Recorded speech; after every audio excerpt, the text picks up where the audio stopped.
नमस्कार दोस्तों, मैं सोनू शर्मा। सफलता के सीक्रेट हम सिर्फ इंसानों से ही क्यों सीखें, पक्षियों और जानवरों से क्यों ना सीखें, जो हर दिन जिंदा रहने के लिए शिकार करने या शिकार होने से बचने के लिए जंगल में जूझते रहते हैं। जानवर कितने चतुर होते हैं, क्या हम यह समझने लायक चतुर हैं? आज के इस वीडियो में प्रकृति से पैदा हुए अनेकों पक्षियों और जानवरों में से 3 शानदार जीवों से सीखने की कोशिश करते हैं। सबसे पहले ऊंट। मैं हमेशा मजाक में कहता हूँ कि ऊँटों और इंसानों के बीच सबसे बड़ा फर्क ये है कि ऊँट पूरे हफ्ते बिना पिए काम कर सकता है और इंसान पूरे हफ्ते बिना काम किए पी सकता है। हम सब ने ये सुना है कि ऊँट को रेगिस्तान का जहाज कहते हैं, पर क्या हमने कभी ये सोचने की कोशिश की कि क्यों आखिर ऊँट रेगिस्तान का जहाज है जबकि घोड़ा ऊँट से बहुत तेज दौड़ता है?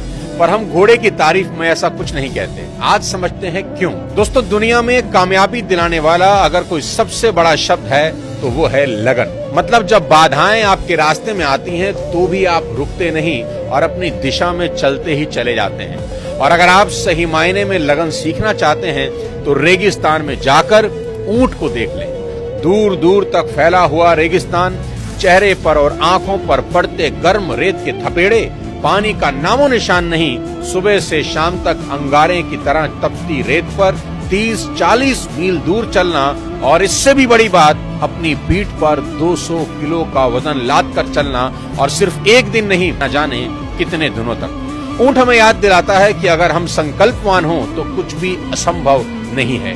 इसलिए आपके जीवन में जब भी चुनौतियां आए, ऊंट को याद कर लें और याद रखें, ऊंट धीरे धीरे ही सही पर निरंतर लगातार आगे बढ़ते रहते हैं, एक बार में सिर्फ एक कदम। क्योंकि ऊंट अच्छे से जानते हैं कि वो 100 मीटर की फर्राटा नहीं दौड़ रहे बल्कि मैराथन दौड़ रहे हैं। इसलिए वे कभी जल्दबाजी या हड़बड़ी में नजर नहीं आते, नपी तुली चाल चलते हैं। उनके अंदर मुश्किल एनवायरनमेंट में खुद को ढाल लेने की योग्यता होती है। हमें भी ये याद रखना चाहिए कि जिंदगी 100 मीटर की दौड़ नहीं बल्कि मीलों लंबी मैराथन है। ऊंट हमें सिखाते हैं कि जीवन में कभी टेंशन नहीं लेना।